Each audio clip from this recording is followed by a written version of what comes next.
নমস্কাৰ মই ভাস্কৰ জিতিবাৰে আপোনালোক সকলোকে সমষ্টিৰ খবৰলৈ স্বাগতম জনাইছো সমষ্টিৰ খবৰত আমি আলোচনা কৰিম বৰাক উপত্যকাৰ পাথাৰকান্দি সমষ্টিৰ বিষয়ে বৰাক উপত্যকাৰ এটা গুৰুত্বপূৰ্ণ সমষ্টি পাথাৰকান্দি সমষ্টি ৰাজনৈতিকভাৱে তাৎপৰ্যপূৰ্ণ বৰাক উপত্যকাৰ আন সমষ্টিসমূহৰ লগত পাথাৰকান্দি সমষ্টিৰ ৰাজনীতিৰ কিছু পাৰ্থক্য আছে পাথাৰকান্দি সমষ্টিৰ ৰাজনীতি অতি তাৎপৰ্যপূৰ্ণ হৈ পৰে সমষ্টি পুনৰ নিৰ্ধাৰণৰ প্ৰভাৱ পাথাৰকান্দি সমষ্টিটো পৰিছে বৰাক উপত্যকাত সমষ্টি পুনৰ নিৰ্ধাৰণে যি প্ৰভাৱ পেলালে যি ৰাজনৈতিক বাতাবৰণ সলনি কৰিলে তাৰ পৰিপ্ৰেক্ষিতত পাথাৰকান্দি সমষ্টিৰ ৰাজনীতি কোন দিশে গতি কৰিব এবাৰ পাথাৰকান্দি সমষ্টি নিৰ্বাচন কেনেকুৱা হ'ব সেই কথা আমি আলোচনা কৰিম কিন্তু তাৰ পূৰ্বে আমি চাই ল'ব বিচাৰিছো 23খন গাঁও পঞ্চায়তে পাথাৰকান্দি সমষ্টি গঠিত অৰ্থাৎ পাথাৰকান্দি সমষ্টি সম্পূৰ্ণ এটা গাঁও গ্ৰাম্য প্ৰধান সমষ্টি 23খন গাঁও পঞ্চায়ত আছে 23খন গাঁও পঞ্চায়তে পাথাৰকান্দি সমষ্টি গঠিত হৈছে যদিও পাথাৰকান্দি অঞ্চলটো নগৰ হিচাপে ঘোষণা কৰিছে এতিয়ালৈকে তাত নগৰৰ কাম-কাজ আৰম্ভ হোৱা নাই সেই কাৰণে পাথাৰকান্দি সমষ্টি সম্পূৰ্ণ এটা গাঁও গ্ৰামীণ সমষ্টি বুলি ক'ব পৰা যায় সমষ্টিটোৰ মুঠ ভোটাৰ 1,78,484 গৰাকী পুৰুষ ভোটাৰ 90,395 গৰাকী মহিলা ভোটাৰ 88,085 গৰাকী তৃতীয় লিংগ ভোটাৰ 4 গৰাকী এয়া হৈছে ভোটাৰৰ পৰিসংখ্যা তাৎপৰ্যপূৰ্ণ কাৰণ এই ভোটাৰৰ পৰিসংখ্যাই দেখুৱাইছে যে সমষ্টিটোত নিৰ্বাচনী সমীকৰণত মুঠ ভোটাৰ পুৰুষ মহিলা ভোটাৰৰ পৰা আৰম্ভ কৰি ভোটাৰৰ পৰিসংখ্যা পূৰ্বৰ নিৰ্বাচনসমূহৰ লগত তুলনা কৰিলে এটা স্পষ্ট দিশ ওলাই পৰে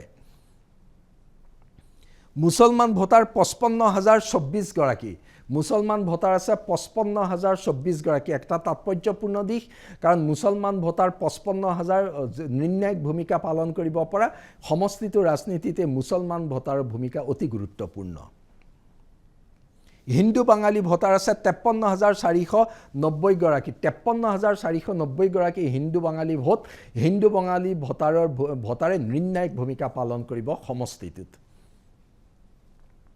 চাহ জনগোষ্ঠী ভোটাৰ আছে 39,202 গৰাকী সমষ্টিটোত চাহ জনগোষ্ঠীৰ 39,000তকৈ অধিক ভোট আছে বৰাক উপত্যকাৰ চাহ জনগোষ্ঠীয় অধ্যুষিত সমষ্টিসমূহৰ অন্যতম এটা হৈছে পাথাৰকান্দি মণিপুৰী ভোটাৰ আছে 22,138 গৰাকী মণিপুৰী ভোটাৰৰ হিচাপো অতি গুৰুত্বপূৰ্ণ সমষ্টিটোত এইকেইটা জনগোষ্ঠীয়ে নিৰ্ণায়ক ভূমিকা ল'ব অন্যান্য ভোটাৰ আছে 8,630 গৰাকী এই জনগোষ্ঠীগত সমীকৰণ অতি গুৰুত্বপূৰ্ণ জনগোষ্ঠীগত সমীকৰণে কাক কেনেদৰে সহায় কৰে আমি সেয়া ব্যাখ্যা আগবঢ়াম সমষ্টিটোত বিজেপি প্ৰাৰ্থী কৃষ্ণেন্দু পাল পুনৰ প্ৰতিদ্বন্দ্বিতা কৰিছে পাথাৰকান্দিৰ বিধায়ক তেওঁ পাথাৰকান্দি সমষ্টিক প্ৰতিনিধিত্ব কৰি আহিছে বিজেপি আকৌ কৃষ্ণেন্দু পালক প্ৰাৰ্থিত্ব প্ৰদান কৰিছে কৃষ্ণেন্দু পালে ব্যাপক নিৰ্বাচনী প্ৰচাৰ চলাইছে কৃষ্ণেন্দু পালে তেওঁৰ কাৰ্যকালত তেওঁ সমষ্টিটোত কি কাম কৰিলে তাৰ খতিয়ান লৈ ভোটাৰৰ ওচৰলৈ গৈছে ডক্টৰ হিমন্ত বিশ্ব শৰ্মা চৰকাৰৰ কাম-কাজ তেওঁ নিজে প্ৰতিনিধিত্ব কৰা পাথাৰকান্দিত তেওঁ কি কাম কৰিলে এইবোৰ সকলো কামৰ খতিয়ান লৈ গৈছে কৃষ্ণেন্দু পাল স্বাভাৱিকতে পাথাৰকান্দিত এজন শক্তিশালী প্ৰাৰ্থী কৃষ্ণেন্দু পালক লৈ বিজেপি আত্মবিশ্বাসী হৈ আছে পাথাৰকান্দি আকৌ এবাৰ তেওঁলোকে দখল কৰিব বুলি বিজেপিয়ে বিশ্বাস কৰিছে কংগ্ৰেছ প্ৰাৰ্থী কাৰ্তিক সেনা সিনহা প্ৰাক্তন বিধায়ক কাৰ্তিক সেনা সিনহাক কংগ্ৰেছৰ প্ৰাৰ্থিত্ব দিছে কাৰ্তিক সেনা সিনহাও স্বাভাৱিকতে তেওঁ এক গণভিত্তি আছে সমষ্টিটোত কংগ্ৰেছৰ গণভিত্তি আছে সেই দিশৰ পৰা সমষ্টিটোত বিজেপি আৰু কংগ্ৰেছ এই দুটা দলৰ মাজতে মূল প্ৰতিদ্বন্দ্বিতা হ'ব সমষ্টিটো নিৰ্বাচনী ইছ্যুলৈ আহোঁ সমষ্টিটো যেহেতু সীমান্তৱৰ্তী সমষ্টিটোৰ মূল ইছ্যু হয় উন্নয়ন পাথাৰকান্দি পূৰ্বে সমষ্টিৰ বহু ঠাইত উন্নয়নৰ মুখ দেখা নাছিলে কিন্তু এটা কথা ক'ব লাগিব যে শেহতীয়াকৈ পাথাৰকান্দি সমষ্টিত ব্যাপক উন্নয়ন হৈছে বুলি বিজেপিয়ে দাবী কৰে হয় আমি সাংবাদিক হিচাপে পোৱা খবৰ অনুসৰি জানো যে পাথাৰকান্দি সমষ্টিৰ বাট পথৰ পৰা আৰম্ভ কৰি বহু দিশত আন্তঃগাঁথনি ভাল হৈছে। বৰাক উপত্যকাৰ আন্তঃগাঁথনি নিৰ্মাণৰ প্ৰভাৱ পাথাৰকান্দি সমষ্টিত পৰিছে। পূৰ্বতকৈ পাথাৰকান্দি সমষ্টিত কাম হৈছে, তাক অস্বীকাৰ কৰিব পৰা নাযায়। আৰু পূৰ্বতকৈ হোৱা কামৰ খতিয়ানে বিজেপিক কিমান সহায় কৰিব বা পাথাৰকান্দি ভোটাৰে যিদৰে উন্নয়ন বিচাৰিছে সেইদৰে উন্নয়ন কৃষ্ণেন্দু পালে কৰিব পাৰিছে নে নাই পৰা সেয়াও কিন্তু মন কৰিবলগীয়া। বা কংগ্ৰেছ প্ৰাৰ্থীগৰাকীয়ে উন্নয়নৰ কি নতুন প্ৰতিশ্ৰুতি দিব সেইটো গুৰুত্বপূৰ্ণ। উন্নয়ন বুলি ক'লে সমষ্টিটোৰ উন্নয়নৰ লগতে স্থানীয় অতি স্থানীয় পৰ্যায়ৰ উন্নয়নটো গুৰুত্বপূৰ্ণ। গাঁও অঞ্চলৰ বাট পথ যোগাযোগ ব্যৱস্থা প্ৰধান কথা। পাথাৰকান্দিত পূৰ্বতকৈ যোগাযোগ ব্যৱস্থা ভাল হৈছে বুলি কোৱা হয়, কিন্তু জনসাধাৰণে ভবাৰ দৰে ভাল হৈছে নে নাই সেয়া মূল কথা। যদি জনসাধাৰণে ভবাৰ দৰে ভাল হৈছে বুলি ভাবে তেতিয়াহ'লে বিজেপিৰ বাবে বৃহৎ এক সকাহ হ'ব। বিজেপিৰ নিৰ্বাচনী যাত্ৰা অতি সহজ হ'ব। মুঠৰ ওপৰত পাথাৰকান্দি সমষ্টিৰ কাম কাজ গুৰুত্বপূৰ্ণ বিষয় হৈ পৰিছে। পাথাৰকান্দিৰ উন্নয়ন, পাথাৰকান্দি সমষ্টিৰ আন আন কাম কাজে গুৰুত্বপূৰ্ণ ভূমিকা ল'ব। পূৰ্বৰ কংগ্ৰেছ চৰকাৰ আৰু বৰ্তমান বিজেপি চৰকাৰৰ কাম কাজৰ তুলাচনীৰে বিচাৰ কৰি পাথাৰকান্দি ভোটাৰে ভোট দিব। ই এটা অন্যতম প্ৰধান নিৰ্বাচনী ইছ্যু। কিন্তু পাথাৰকান্দিত আন এটা অতি গুৰুত্বপূৰ্ণ নিৰ্বাচনী ইছ্যু হিচাপে দেখা গৈছে যে হিতাধিকাৰীমূলক আঁচনি। আন সকলো সমষ্টিৰ দৰে হিতাধিকাৰীৰ ভোট পাথাৰকান্দিটো গুৰুত্বপূৰ্ণ। বিজেপিৰ এটা প্ৰধান লক্ষ্য হৈছে হিতাধিকাৰীৰ ভোট। বিজেপিয়ে হিতাধিকাৰীৰ ভোট কিমান লাভ কৰে তাৰ হিচাপ কৰিছে, কিন্তু কংগ্ৰেছে যিদৰে নতুন প্ৰতিশ্ৰুতি দিছে, কংগ্ৰেছে আশা কৰিছে যে গৰিষ্ঠ সংখ্যক হিতাধিকাৰী ভোট বিজেপিলৈ গ'লেও তেওঁলোকে বৃহৎ সংখ্যক হিতাধিকাৰী ভোট পাব। অৰ্থাৎ হিতাধিকাৰীৰ সমীকৰণত পাথাৰকান্দিত কোনো শাসক বিৰোধী কোনো দুয়োটা শিবিৰে গুৰুত্ব দিছে। হিতাধিকাৰীৰ ভোট কোনে কিমান পায় তাৰ ওপৰতে নিৰ্ভৰ কৰিব। অৰ্থাৎ বিজেপিয়ে দি থকা হিতাধিকাৰীৰ হিচাপ আৰু কংগ্ৰেছে দিয়া নতুন প্ৰতিশ্ৰুতিৰ হিতাধিকাৰীৰ নতুন প্ৰতিশ্ৰুতিৰ ওপৰত কংগ্ৰেছলৈ আহিব বুলি ভবা ভোটৰ অংক, এই দিশটো গুৰুত্বপূৰ্ণ। তাৰ লগতে দেখা গৈছে যে সীমান্তৱৰ্তী অঞ্চলৰ নিৰাপত্তা এই প্ৰসংগবোৰ এই ক্ষেত্ৰত বৰ্তমানৰ চৰকাৰেও কিছু কাম কৰিবলগীয়া আছে বুলি স্বাভাৱিকতে কোৱা হয়। সেই দিশৰ পৰাও কিন্তু এই ইছ্যুটো গুৰুত্বপূৰ্ণ হৈ থাকে। অৰ্থাৎ সামগ্ৰিক উন্নয়ন, সমষ্টি উন্নয়ন, হিতাধিকাৰী, তাৰ লগতে বৰাক উপত্যকাৰ আন আন জাতীয় ইছ্যুবোৰ, বাঙালী জাতীয় ইছ্যুবোৰ গুৰুত্বপূৰ্ণ। বৰাক উপত্যকাৰ সমগ্ৰ উপত্যকাৰ ইছ্যুবোৰ পাথাৰকান্দিটো গুৰুত্বপূৰ্ণ, কাৰণ পাথাৰকান্দি সমষ্টিৰ ভোটাৰে সামগ্ৰিকভাৱে বৰাক উপত্যকাৰ ইছ্যুসমূহক সমানেই গুৰুত্ব দিয়ে। নিৰ্বাচনী সমীকৰণ মন কৰিবলগীয়া। নিৰ্বাচনী সমীকৰণত ধৰ্মীয় সংখ্যালঘু মুছলমান ভোটাৰটো গুৰুত্বপূৰ্ণ হৈছে সমষ্টিত। মুছলমান ভোটাৰ স্বাভাৱিকতে বিজেপিয়ে যোৱা নিৰ্বাচনকেইটাত ভোট লাভ কৰা নাই, কিন্তু এইবাৰ পূৰ্বতকৈ মুছলমান ভোট বিজেপিয়ে অলপ বেছি পোৱাৰ সম্ভাৱনা আছে। কিয় আছে?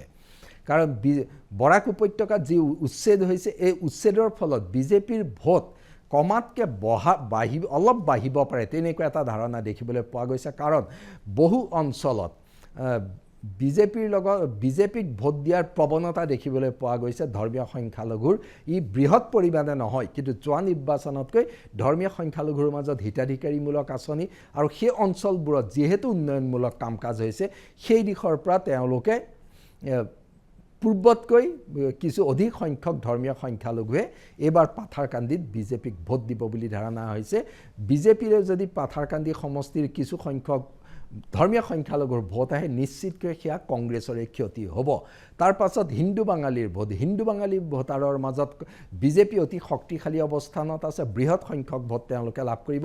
কিন্তু কংগ্ৰেছেও হিন্দু বাঙালীৰ মাজত গণভিত্তি গঢ়ি তোলাৰ চেষ্টা কৰিছে। অৱশ্যে এইখিনিতে আমি উল্লেখ কৰোঁ, ধৰ্মীয় সংখ্যালঘুৰ মাজত কংগ্ৰেছ অধিক শক্তিশালী, ধৰ্মীয় সংখ্যালঘুৰ বৃহৎ সংখ্যক ভোট কংগ্ৰেছে লাভ কৰিব। হিন্দু বাঙালীৰ ভোট বৃহৎ সংখ্যক ভোট বিজেপিয়ে পোৱাৰ সম্ভাৱনাৰ বিপৰীতে কংগ্ৰেছেও লাভ কৰিব। কংগ্ৰেছেও হিন্দু বাঙালী ভোটাৰৰ মাজত ব্যাপক প্ৰচাৰ অভিযান চলাইছে সমষ্টিটোত। চাহ জনগোষ্ঠী ভোটাৰৰ মাজত দেখা গৈছে যে ব্ৰহ্মপুত্ৰ উপত্যকাতকৈ বৰাক উপত্যকাৰ পাথাৰকান্দি সমষ্টিত চাহ জনগোষ্ঠী ভোটাৰৰ মাজত বিজেপি অধিক শক্তিশালী ৰূপত দেখিবলৈ পোৱা গৈছে। বাগিচাই বাগিচাই বিজেপিৰ সংগঠন শক্তিশালী আৰু কৃষ্ণেন্দু পালেও বাগিচা অঞ্চলত ব্যাপক নিৰ্বাচনী প্ৰচাৰ চলাইছে। সেই দিশৰ পৰা সকলো দিশৰ পৰা দেখিবলৈ পোৱা গৈছে যে চাহ জনগোষ্ঠী ভোটাৰৰ গৰিষ্ঠ সংখ্যকে কিন্তু বিজেপিমুখী হোৱা দেখিবলৈ পোৱা গৈছে। অৱশ্যে চাহ জনগোষ্ঠীৰ মাজত কংগ্ৰেছেও চেষ্টা কৰি আছে, কিন্তু চাহ জনগোষ্ঠী ভোটাৰৰ মাজত কংগ্ৰেছে বিজেপিক প্ৰত্যাহ্বান জনাব পৰা পৰিস্থিতি আজিৰ দিনটোলৈকে আহি পৰা নাই। কিন্তু মণিপুৰী ভোটাৰৰ মাজত এটা দিশ মন কৰিবলগীয়া, যিহেতু কাৰ্তিক সেনা সিনহা মণিপুৰী ব্যক্তি আৰু মণিপুৰী ভোটৰ ক্ষেত্ৰত কংগ্ৰেছে এক সুবিধাজনক অৱস্থানত থাকিব পাৰে বুলি কংগ্ৰেছে ধাৰণা কৰিছে। অৱশ্যে মণিপুৰী ভোটৰ স্বাভাৱিকতে বিভাজন হ'ব, কাৰণ সম্পূৰ্ণ জনগোষ্ঠীগত দিশ হিচাপে কেতিয়াও ভোট নহয়। গণতান্ত্ৰিকভাৱে নিজৰ নিজৰ পচন্দৰ প্ৰাৰ্থী বাছনি কৰিব।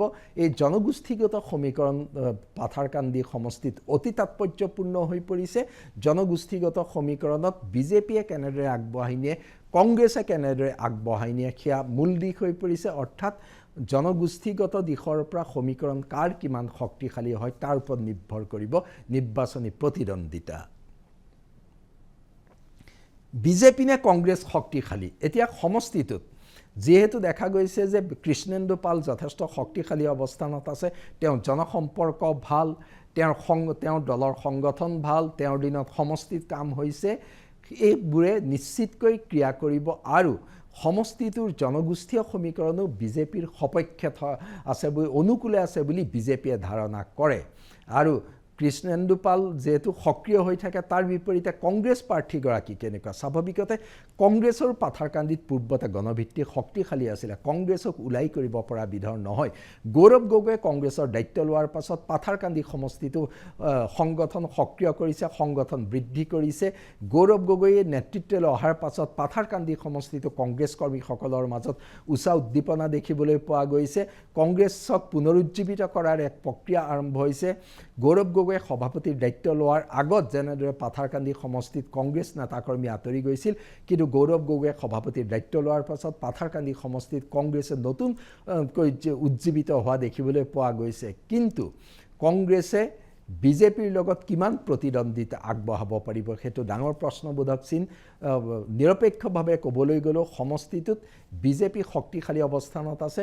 কংগ্ৰেছে প্ৰত্যাহ্বান জনোৱাৰ চেষ্টা কৰিছে, কিন্তু কংগ্ৰেছে প্ৰত্যাহ্বান জনোৱাৰ ক্ষেত্ৰত কেনেদৰে আগবাঢ়ে সেয়া লক্ষণীয় হ'ব। অৱশ্যে এই ক্ষেত্ৰত দুয়োগৰাকী প্ৰাৰ্থীৰ ব্যক্তিত্ব, দুয়োগৰাকী প্ৰাৰ্থীৰ জনসম্পৰ্ক গুৰুত্বপূৰ্ণ হ'ব আৰু সামগ্ৰিকভাৱে কংগ্ৰেছ আৰু বিজেপি দুয়োটা দলৰ বাবে, বিজেপি আৰু কংগ্ৰেছ দুয়োটা দলৰ বাবে ৰাজ্যিক নেতৃত্ব, দল দুটাৰ নীতি গুৰুত্বপূৰ্ণ বিষয় হ'ব।